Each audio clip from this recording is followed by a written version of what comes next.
Welcome, everyone, to another episode of Southern Scrap Nation's podcast. Your host, as always, Daniel. Seamlessly working it in perfectly. Today is Wednesday, August 16th, here, Charlotte, North Carolina, as always. Today we'll be going over UFC 292. Yeah, UFC 292. And then we'll talk a little bit what happened this past weekend. You know.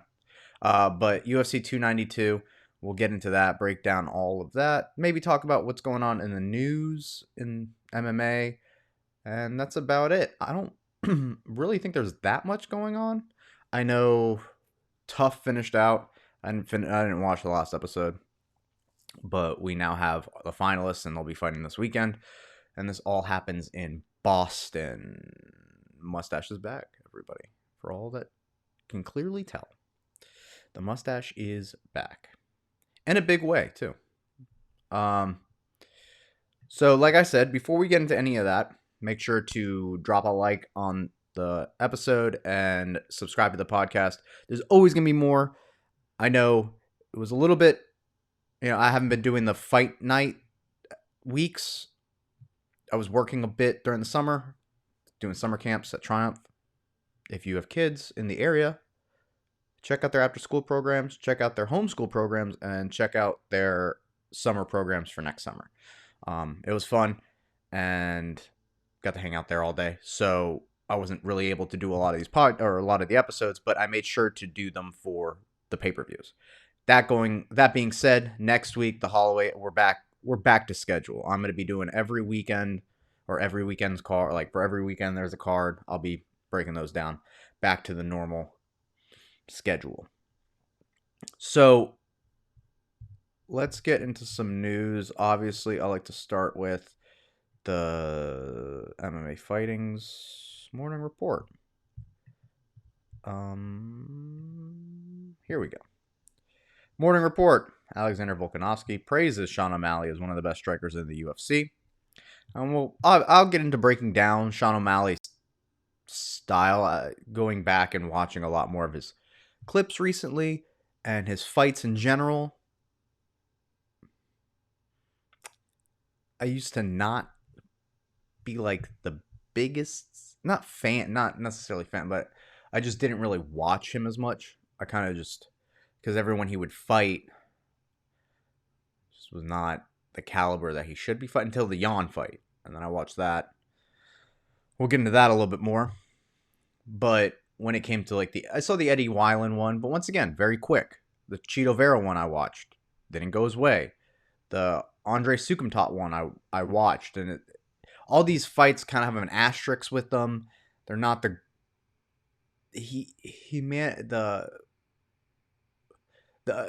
Eddie Wineland one was good, but it's quick. There's not much to break down in that. And then the other two, he has his issues, and we'll talk about it as far as in his striking. But he is good. I think he's up there. A quote from Volk, quote, Sean O'Malley, I think he's up there as one of the best strikers in the UFC. He's right up there, unquote. Especially in that division. There's so many. That's a stacked division.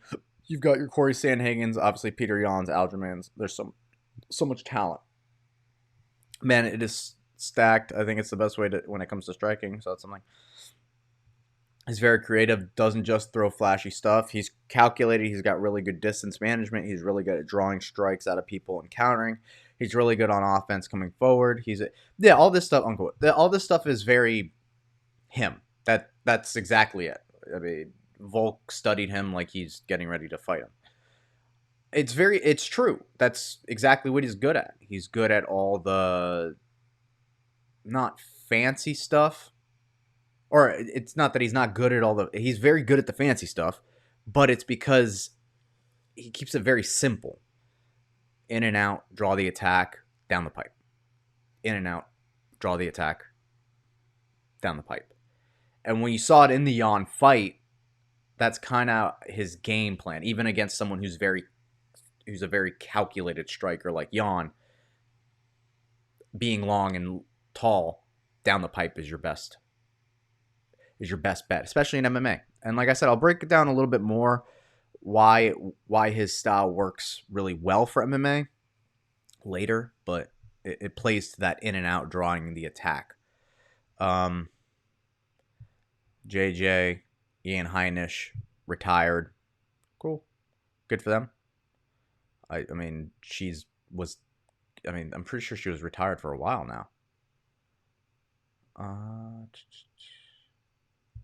This is Aljamain's last fight at bantamweight.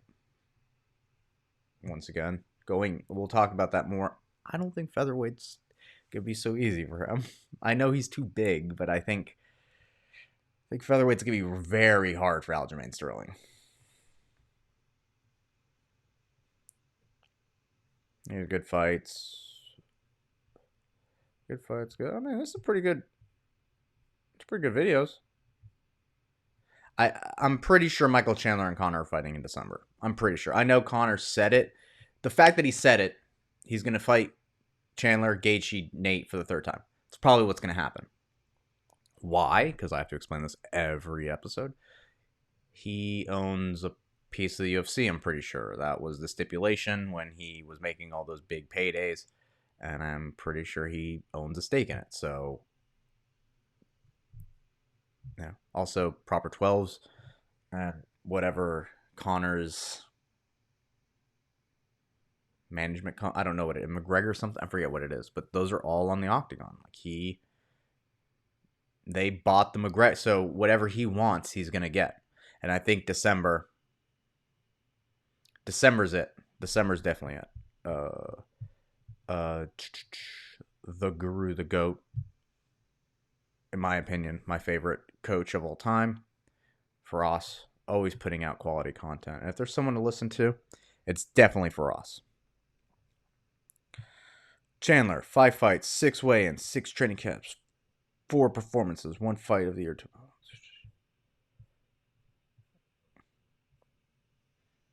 I don't like that.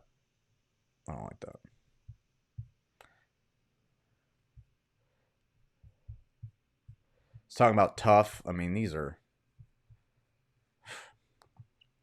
He begging.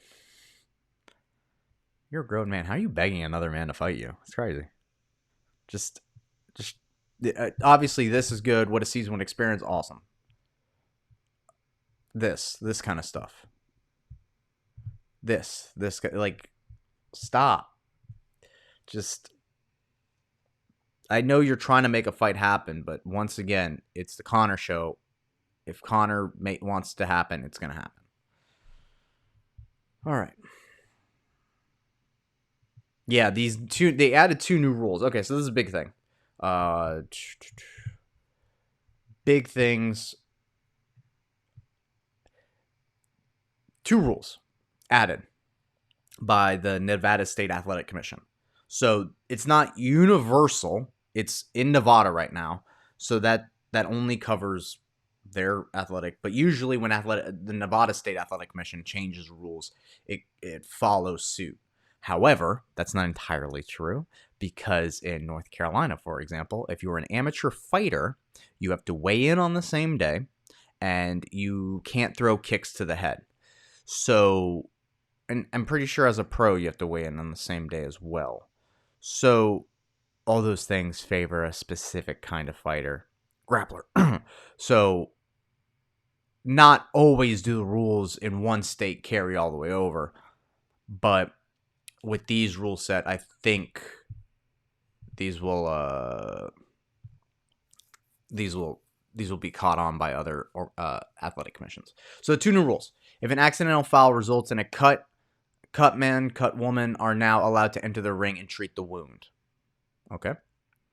So a headbutt, like if there's a clash of heads and there's a cut. Not an elbow, not an actual shot. It would have to be a accidental, I mean, in this point, a clash of heads, maybe if it's an accidental foul. So if it's a knee to a grounded opponent, but then that's like a DQ. If it's intentional, especially. If it's an accidental foul knee to the ground, Yeah, maybe that'll work for that one. The 12-6, like but once again, accidental foul is a very, like if I'm 12-6 and it's with intent, I'm not accidentally elbowing my opponent. I'm with intent, I think it's more for headbutts. And then during an eye poke, fighters are given a cold compress to use for 60 to 90 seconds before doctors come in. Before doctors coming are given a cold compress to use for 60 to 90 seconds before doctors come in to check the eye, allowing recovery time. So, yeah. Do I think that's useful? I think I'm with Izzy right here. We still have 12-6 elbows, horrible judges. That's what I'm saying, is like these are just incremental changes, I guess. But it's like in due time. We're 30 years into this. This should have been at least 10 years ago, right? The 12-6 elbow, that should be gone by now. That should be gone. There's no reason to have. If they're changing these rules, why not do oh, by the way, we're going to get rid of the 12-6 elbow thing? And if you have somebody in the commission that's going, no, they're still dangerous, fire that person because they don't know what they're talking about. And then that will lead to horrible judges being fired and like putting a new, like raising the level of expectations as far as who we want. You have to make cuts, but then it's the NCAA, it's Nevada State Athletic Commission. It's a commission. It's political. So fucking politics.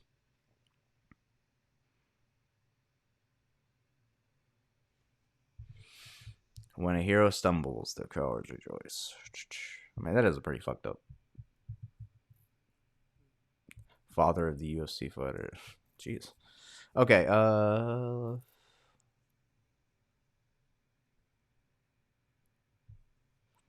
dang. Ben Askren, shots fired.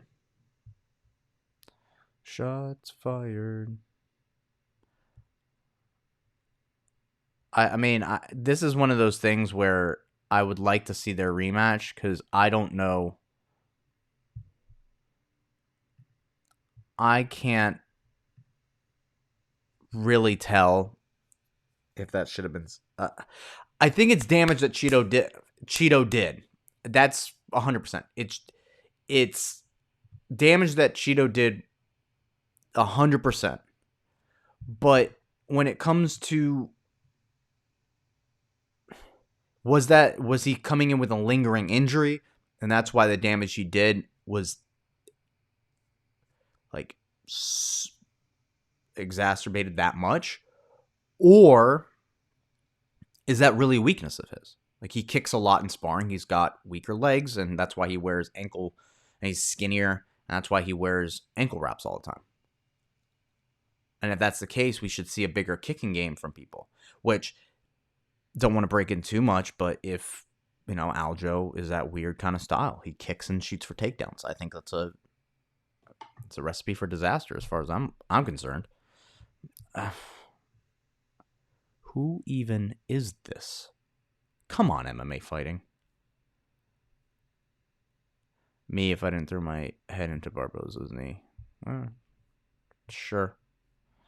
Season 2 starts, huh? Yeah, I'm excited to see Giga come back and see what happens. Oh, this is a pretty sick knockout. Boom. Ooh. This guy could not defend. He got rocked so bad. Like, look at that. He tried to technical stand up. He couldn't. I mean, that's why there's certain things in MMA that you can train. And even in this situation as a coach, like, he's doing the right things. Like, he's going for a technical stand-up. He's just so out of it. He doesn't have his legs underneath him, and this guy is a beast. And he just came in with that hammer fist, hit him once, hit him another time, and you can't, he just has no time to recover. Things happen sometimes, and, like, no matter how much technique, maybe in the in this part right here, right, he I mean, this guy's going heel first too, striking. I mean, head straight up in the air. I mean, clearly he's setting up that right hand. So maybe in this department he should have been a little bit more aware. Get his feet out of the way completely. Circle away. Like, I know he gets hit with the left hand. That guard should have, I mean, he should have been holding the back of his head. That's not a look at his hands away from his face. How are you going to block a punch when your hand's away from your face like that? You have no structure to take the impact. If I'm going to block, I got to like grab my head as I move my feet out of the way. All right? Really bear down. And then if it makes contact, I can fire back too. That's a missed opportunity for him. So in that sense, yes. But man, sometimes when you get knocked down, you can do all the technical stuff you want to, but if your mind's not there.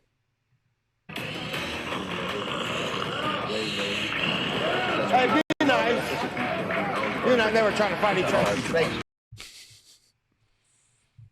Very, very funny. Let's see. What was your favorite walkout that you had yourself? Like your favorite? What was his favorite one? That you were like, oh, this one was the best. Just Mendes. Yeah, New York. No, New York was Eddie. the best. Best for me. Eddie Alvarez. Events, Diaz lost. I was still the featherweight world champion. I was moving up. Yeah, the light one. Yeah, it was the first. Yeah, that was probably his biggest moment in being the double champ, the first double champ. So yeah, that makes sense. I was gonna maybe say the Mendes one because there was so much build up before that Aldo fight. He gets Mendes, but it's not like the build up wasn't there. And then he goes and does what he does. I mean, to me, that one was the biggest win in his career because he had adversity. The adversity of having a new opponent that's completely different. And then 2, rising to the occasion and, getting taken down, coming back up, and knocking Mendes out. And not in a, knocking him out, not in a, maybe he could have been early stop. No, it was clear. Like, he got up and he put it on him. Anthony Hernandez. Oh, Fluffy versus Roman Coppola. I like that fight. Ooh, that's good. It's a good fight right here.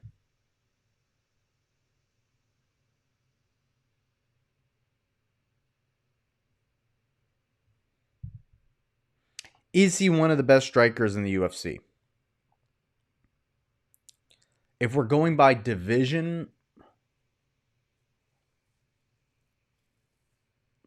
so this is where is he one of the best strikers? Credentially, no. No, he's not one of the best strikers. He hasn't even beat people in the UFC credentially that I would think like Jan, and that's like one of those, like arguably Jan may have won that fight. So no. Does it work? Like if someone else of the credentials of, let's say, of Alex Pereira, arguably one of the best strikers of all time, before he came to the UFC, he was the best kickboxer in the world. If Pereira used that, if a guy with those credentials used that striking MMA, would it be successful? Oh, most likely, for sure. I mean, Izzy kind of uses a style of that. He pulls, but these guys just have a little bit more, tricks and things in their bag. So yes, does he have one of the best styles for longevity and striking with small gloves? Yeah, for sure. But as far as who he's taken out and like how that striking's worked on people, I equate his striking to more of a Bobby Green. Like, Bobby Green has very high success, but I'm waiting to see when he fights Aljo, if he just bang, bang, 1-2 down the pipe and Aljo goes to sleep. Possibly. But if it's a grueling fight and Aljo still grapples him and that striking's not really holding him off because he doesn't have that pop, and Aljo's more technically, defensive, I'm going to start looking at him more as like a Bobby Green. It's effective. It keeps you from damage, but it's not good enough to be like such a danger where Izzy, and that could just be a size thing. Like Izzy's a 185-pound man doing things that a 135er can do. That's very dangerous. Sean's doing things that most 135-pound people can do. He's just awkwardly built. So you don't see that happen a lot more. But once again, it's all dependent on he beat Jan in a very close decision. He hurt Jan. Jan hurt him right back. He threw those knees. That was a good read. But it wasn't like the knees this past weekend where this guy he kneed him in the clinch and knocked him out. So I'm going to say no. That's what I'm saying. Is like, yes. And that's what I mean, there's a lot of Sean fans. Yes, he is one of the best strikers in the UFC, theoretically. But I just, And shout out to Damon Blackshear for fighting Mario Batista because Cody Garbrandt pulled out. I wasn't going to do this episode because Cody Garbrandt pulled out, and I didn't know how to break down the card without him. I'm just kidding. Could you imagine? It all relied on him.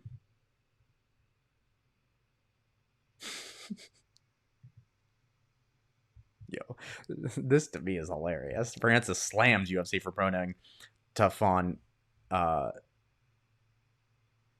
not even going to try to pronounce the last name.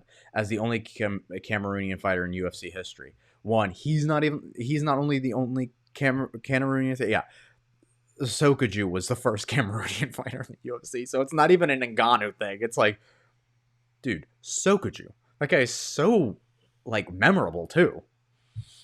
How do you not remember that guy?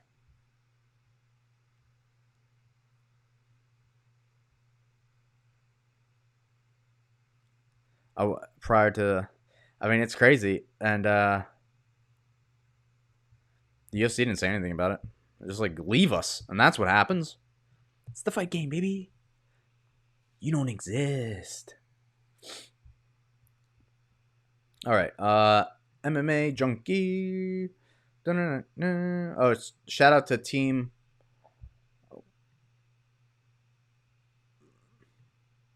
Shout out to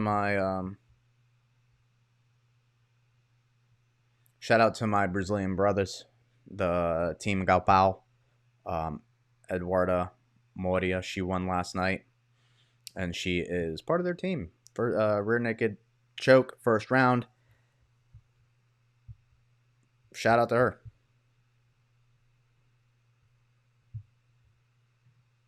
Those guys are so good. This is the Jai Hilton's team, right? So you want to talk about ground ability.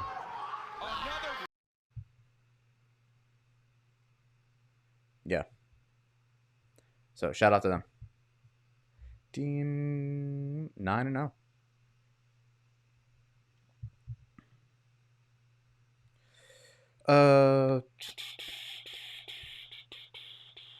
Adesanya, Chimaev can definitely leapfrog Duplessis. Probably because there's more hype behind Chimaev. Dricus will always be there, whereas Chimaev is he's famous more than Dricus is. Dricus is famous in his area, but Chimaev is globally famous. So, one, it's more money now. Make that money when I can guarantee it. And then always have the Dricus fight. It's not like that won't ever get any. Same thing with the Strickland. Izzy's last fight was Pereira 2. Big fight, right? That was his redemption. Big numbers. Now he does something for the UFC. He fights quickly. He fights Strickland. Boom. Done. Out of the way. And then, big fight, right? Chimaev, if possible. Big fight. Boom. Done. Out of the way. Fight Dricus. So, right? That's how he can keep pretty active. All right. Anything else? UFC makes way. Okay, yeah, but James Krause was.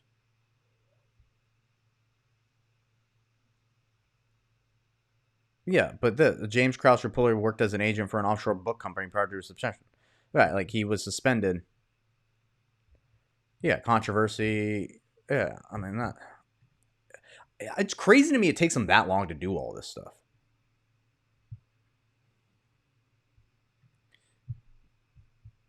Um, I was analyzing some things when I quote. This is what Jiri or what Pajeda says about Jiri being an easier fight or Jan being a harder fight than Jiri. I always analyze some things when I'm helping someone. In case helping Glover, Pajeda said he interviewed. I've already studied him, but when Prohashka was going to fight Glover, it's different now with the strategy. But I've seen things. It's a tough fight. I think some people won't agree, but I think Jan is a tougher fight because he has the grappling game. I think Jiri's a harder fight than Jan because Jiri is an unorthodox striker. And the way to beat a striker is to strike with them. I don't like the Jiri fight. I didn't like the Jan fight. Prove me wrong. Woo. But I don't like the Jiri fight even. I like the Jamal Hill fight the most.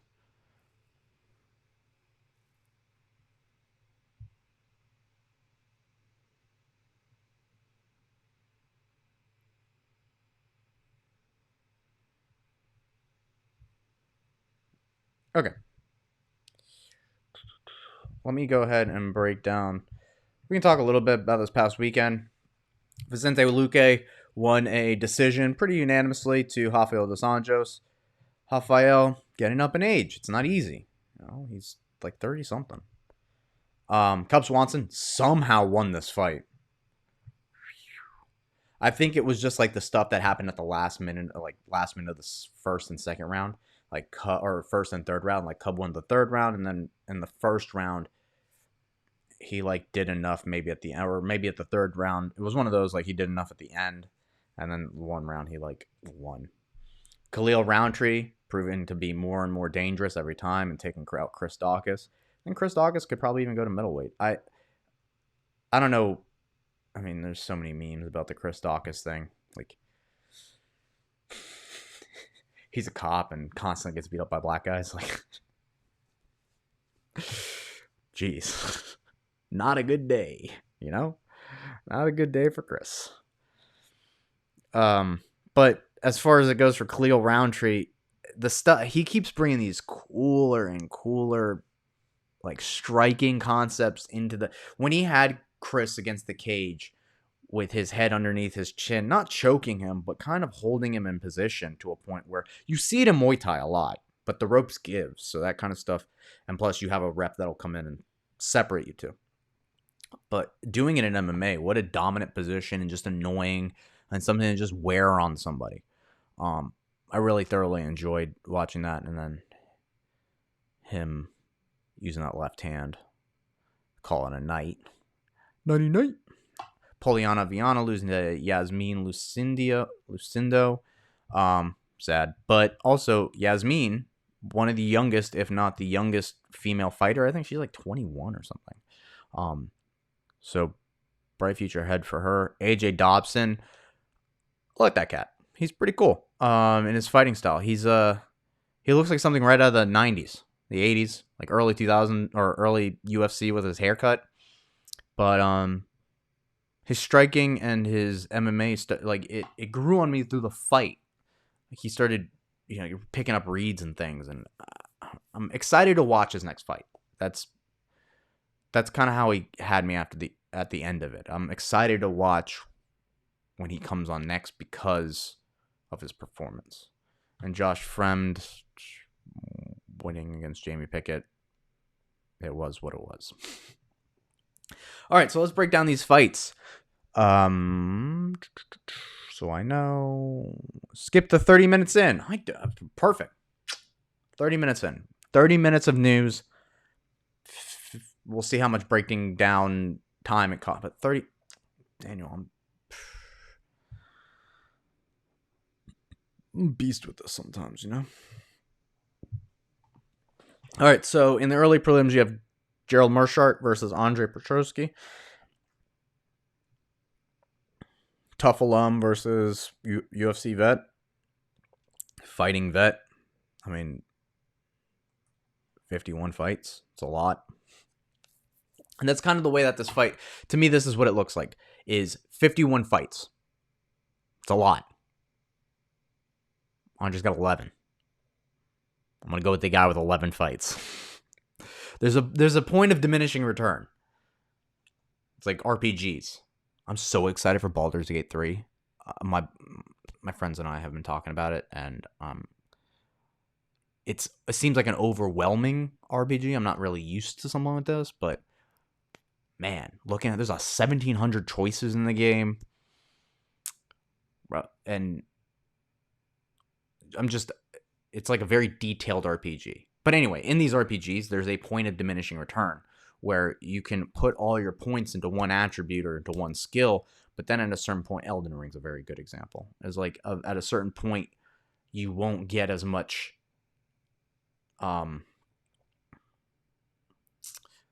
like your other attributes won't increase as well. So it's just like a falling off point. It's like you get it to a certain point, good. Same thing with fighting. It's like you can have a certain number of fights. It seems like 30 professionally is good, and then anything past 30, you kind of see a drop off. The body can't take it, the chin can't take it, and it depends on the person too. Like Khabib, he may not have taken a lot of chin damage, right? But how many fight camps can you go through with his like knees and back until point of diminishing return? Andrea Lee versus Natalia Silva. Andrea Lee, I don't remember if she won her last. No, she lost to Macy Barber in her last fight, and that was a very close fight. And this is kind of just another one for. She's getting fed to Natalia Silva, who beat Jasmine, KO'd Teresa, and okay, so she's on a 4-fight or 3-fight win streak, and 2 knockouts. Marina Marua. Oh, she's back. When was the last time she fought? 2022 against Jennifer Maia. So let's see if this Silva girl. As far as competition goes, Moros hasn't been active, but she's fought way harder competition. I mean, Jennifer Maia's a beast. I mean, other than Alex Grasso and Talia Santos, she's the only one that gave Valentino a run for her money. So it's not surprising that Morose lost to her, but Karine hasn't. Once again, 16-4, 11-4. Level of competition way higher. The experience way higher. I would go for her, even though she seems to be the one that they're trying to feed to Karine. I mean, that's an underdog that I'm willing to put. I would put money on. Kurt Hollabaugh versus Austin Hubbard. This is for the tough finale. Wait. Yeah. At least in the show since I've been watching, Austin Hubbard's been doing very well. I just like Kurt Hollabaugh and his go-get-it style. And obviously, since this is for the lightweight title, these boys are really going to go for it. It's for the tough title. But I mean, Austin Hubbard's a technician for sure. Like he's very good at like the very fundamental stuff. But I think it's going to be the who wants it more, and that's usually what it's about.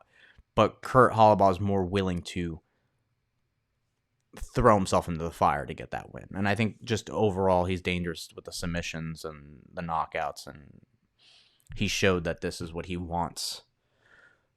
And Austin just this kind of seems like his way to get back in, but you know, if he's a UFC fighter, you can take it or leave it. RoboCop's back versus Dennis Tulilin. Let's look up this Dennis dude. Shall we? Shall we look up this Dennis dude? I want to go. Okay.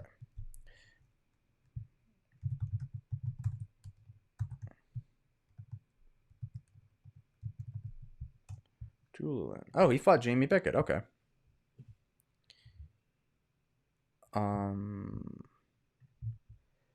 Boom.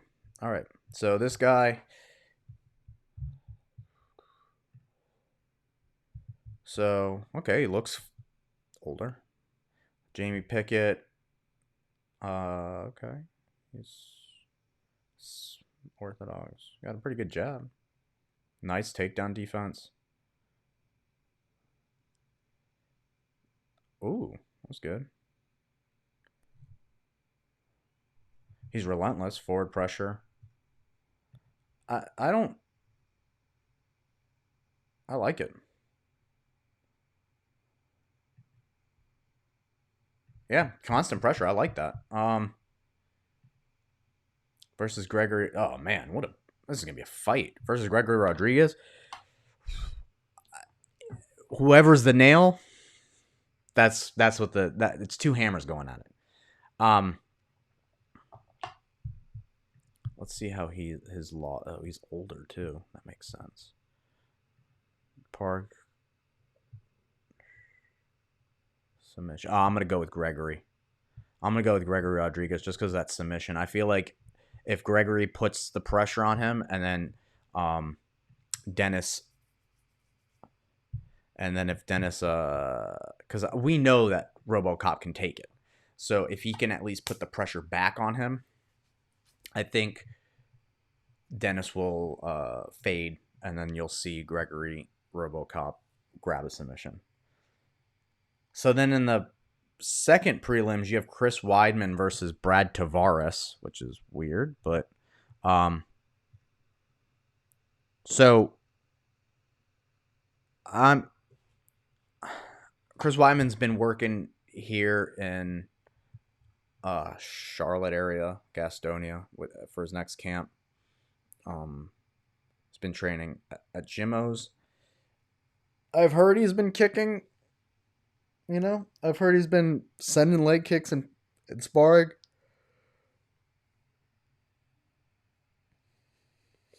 It's been 2 years, though. Brad Tavares has more fights than him. Brad Tavares is more of the vet than Chris Weidman is. I would like Chris to come back. I just think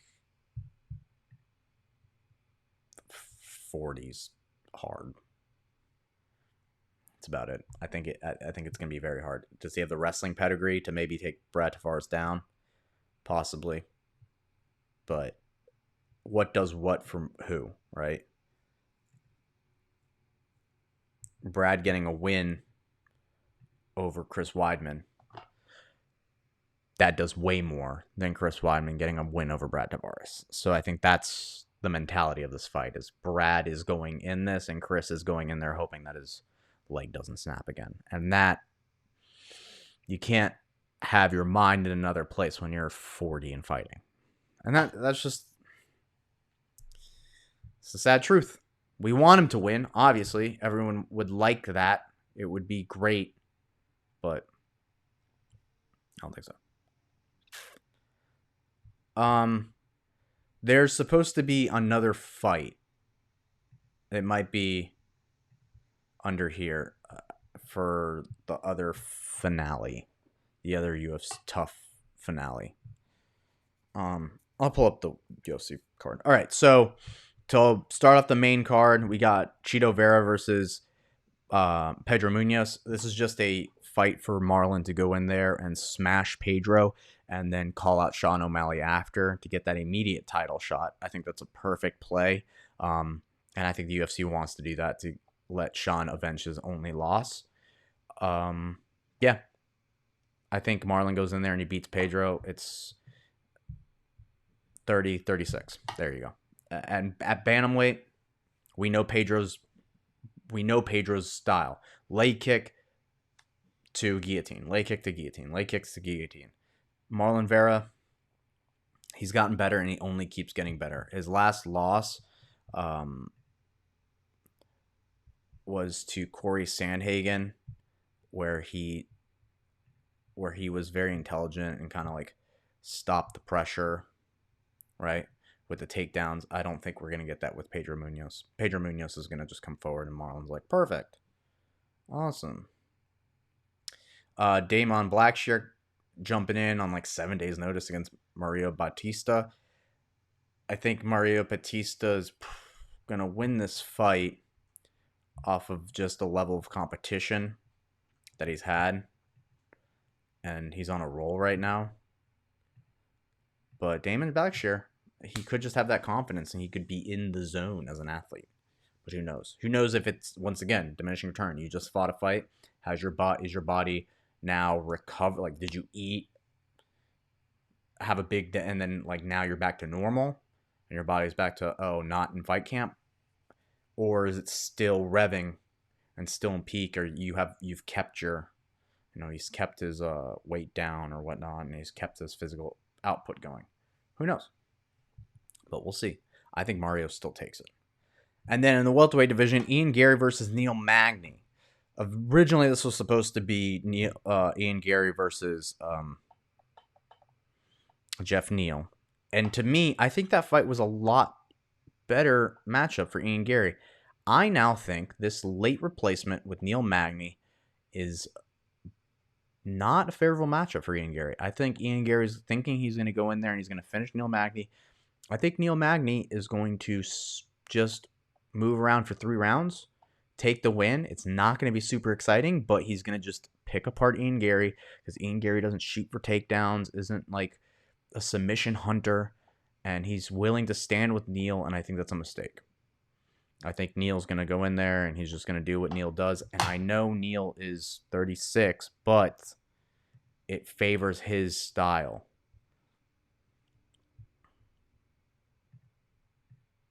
So I think Neil by decision. It's not going to be fun. We're all going to wish we got the Jeff Neal fight, but even if he called for it, I know he called for it, but he was in camp for Jeff Neal. So say what you want. Like, but he was ready. He called for him, so he knew this was gonna. No. He was signed on the dotted line to find Jeff Neal. You think you're gonna fight Jeff Neal? You're preparing for Jeff Neal. You get Neil Magny. I know he may have called it. He may have some sort of game plan in case you have to fight a Neil Magny. Whatever. I don't think it's enough time, and I think to be honest, this helps Neil more because I think Neil was waiting in the wings for Ian Gary. So, co-main, Weili Zhang versus Amanda Lemos. The fight that brings me back the most to this is Weili Zhang versus Jessica Andrade. Does Amanda Lemos go out there and try to be the hammer and then end up getting caught and then getting finished? Possibly. Actually, that's highly likely to me. I find that highly likely that Weili just uses her defense and then returns on Amanda. And I think that is like the beginning of the end, right? I think Weili is just a little bit more explosive and hits. I mean, Amanda hits hard and she's a big girl. She made her debut at 135. She's been, 36. She fought Marina. I just think in a gun power fight, or once it comes to firepower, I think Weili is just going to be a little bit quicker and still have the power to match Amanda. So I think Weili is going to knock her out or TKO her. And then Weili will just...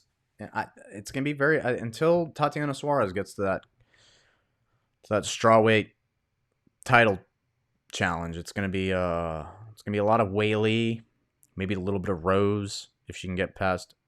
No, it won't be Rose because she's going up to flyweight. So yeah, it's going to be a lot of Weili until we get Tatiana up there. I wish they did the Yao Shannon fight because I like the China versus China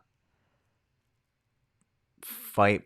You could sell so much, dude. You could sell that so... I mean, think of that market.